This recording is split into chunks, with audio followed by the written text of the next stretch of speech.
Bilisan mo, sumunod ka na.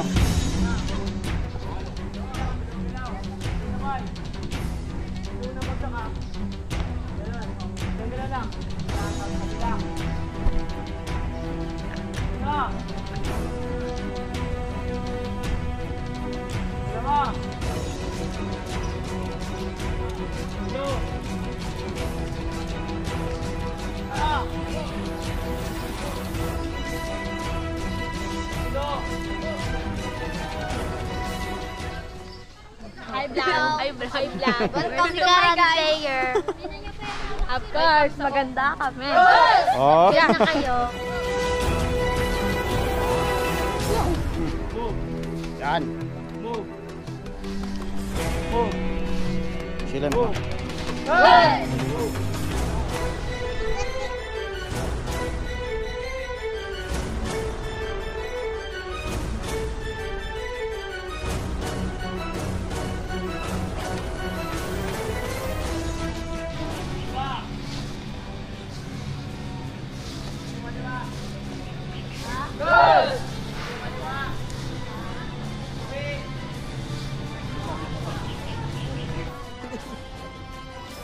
Si Papa pala, bigjuan mo.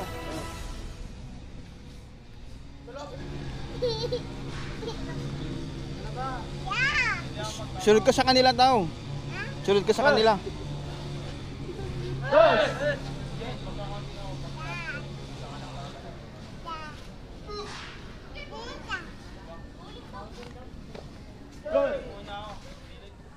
Yan, habang nagmamamayag si Founder. Yan. Papaliwanag sa atin yung ginagawa nila.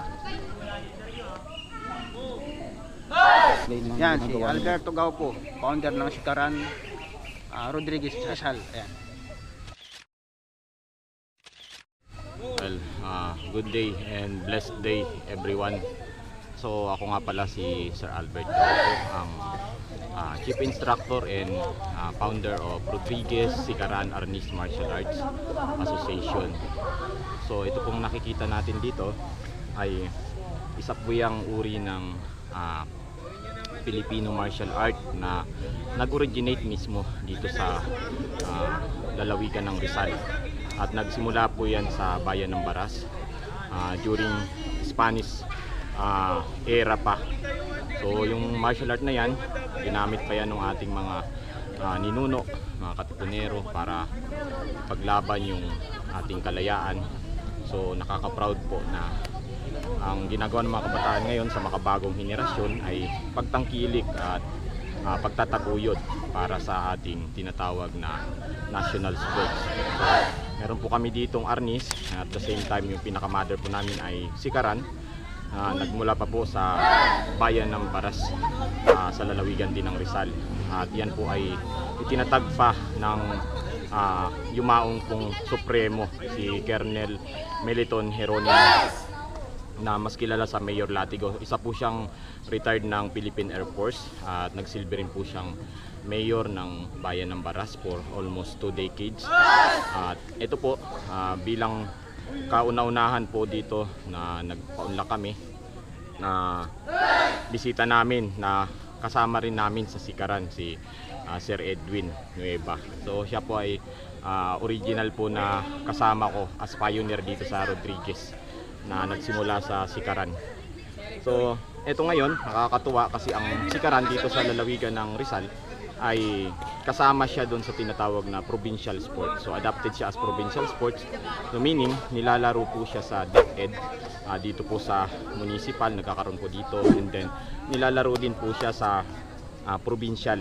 So palarong panlalawigan po. And yung World Sikaran Brotherhood of the Philippines, ito pong nakikita ninyo, yung Sikaran, yan po ay nagsimula pa pong itinayo ng aming mahal na Supremo since 1958 pa po.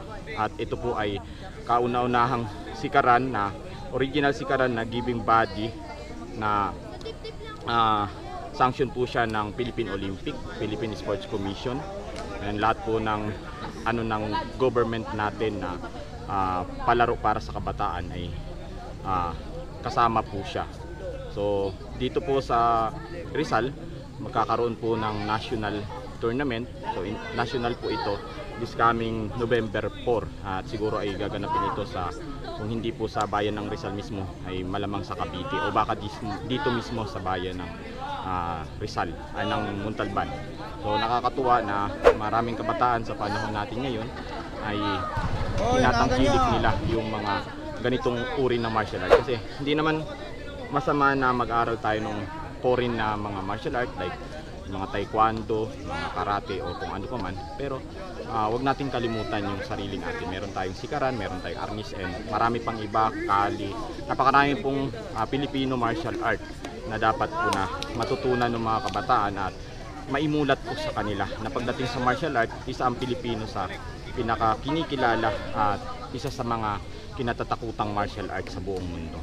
So yun lang po, isang pagpalang umaga po sa inyo o araw sa inyo. Ako po ulit si Sir Albert, ang founder ng Rodriguez Sikaran Arnis Martial Art Association dito po sa bayan ng Rodriguez. So maraming salamat po sa aking kaibigan, kay Sir Edwin, na nagbigay ng time para ma-covered kami dito. Actually siya kasi ang laging nagbibigay sa amin ng support, isa sa mga sponsor namin, lalo na pagdating sa mga usapang mobile, sounds, mga lightnings, siya yung nagpo-provide bilang isa rin sa mga membro ng Rodriguez Sikaran. So yun lang po, thank you po. Okay. So nabanggit niya na kasama tayo sa sikaran na to. Hindi lang tayo natuloy, wala na sa focus ko at na rin napaglaanan ng oras. O sabihin natin hindi ko na kinahiligan. Yan. So dahil malapit siya sa akin at kumpare ko pa siya, so sinusuportahan ko na lang siya sa mga event niya at sa ginagawa niya. Okay. So nandito si isang presidente guys ng isang chapter dito sa Rodriguez. Yan, si Buboy. Ang pangalan niya ay si Eliasar Yorpo. Ayan. So papaliwanag niya yung kung ano yung ginagawa nila ngayon, kung ano yung purpose, kung tawag niyan, pag sugod o kaya pag depensa. Yung ginagawa po namin ngayon na balangkas is ano po, for self-defense po. Once na kunyari po may gustong magtangkang kayo, saktan kayo sa po, meron po kaming tinatawag sa sikaran na combat and sports. Yung combat po, yun po yung ginagamit namin yung suntok, yung mga atake ng sikaran, yung pwede kang gamitin mo yung yung kamay mo. Pero pag sa naman po, sports style naman po, yun po yung gumagamit lang kami ng paa. Then yung kamay po ginagamit lang namin para sa salag. So yun, narinig natin yung isa sa ginagawa nila at yung training ngayon.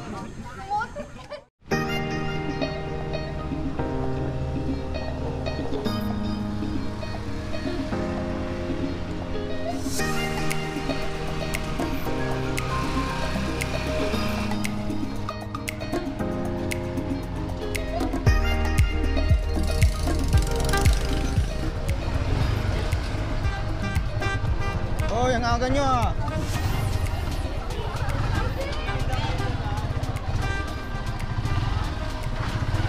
Boss, takot.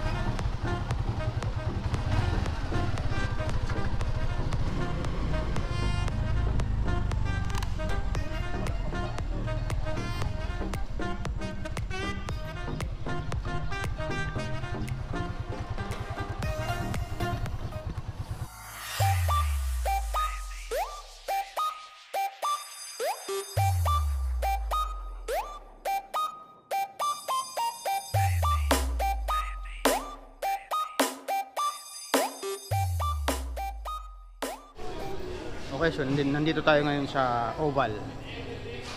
Ayan. Oval, dito sa may covered court ditong Oval.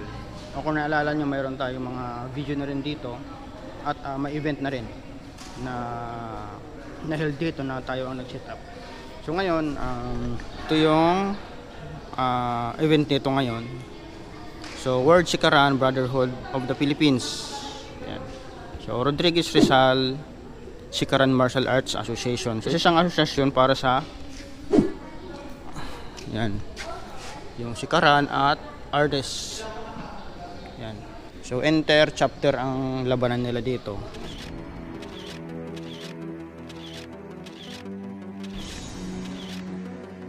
chapter ng Arnes at Sikaran.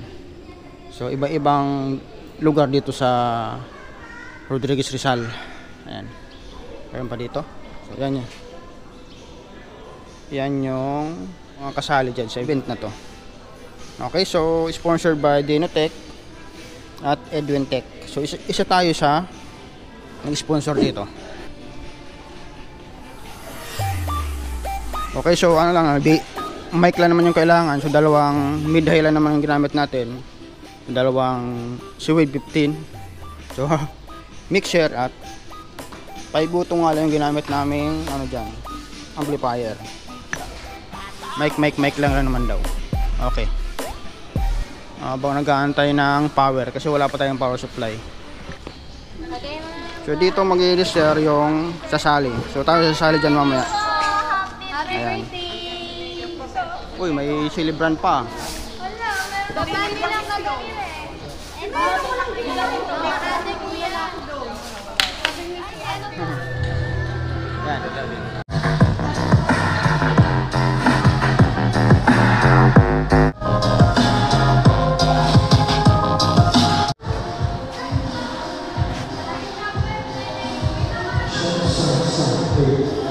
Let's check some.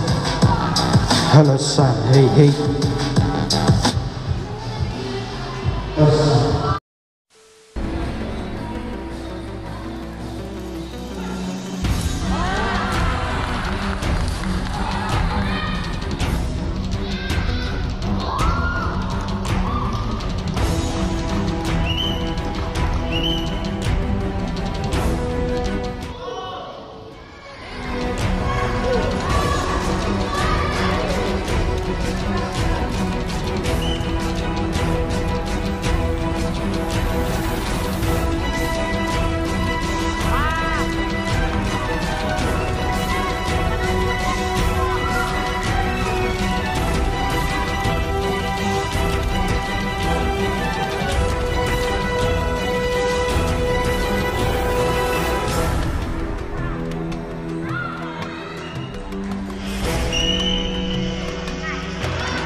Yung mayari.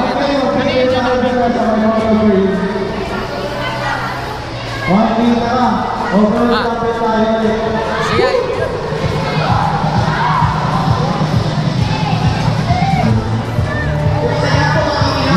Nanalo. So yan, maya-maya magliligpit na rin tayo. Edwin Tech from Rodriguez, Sikaran!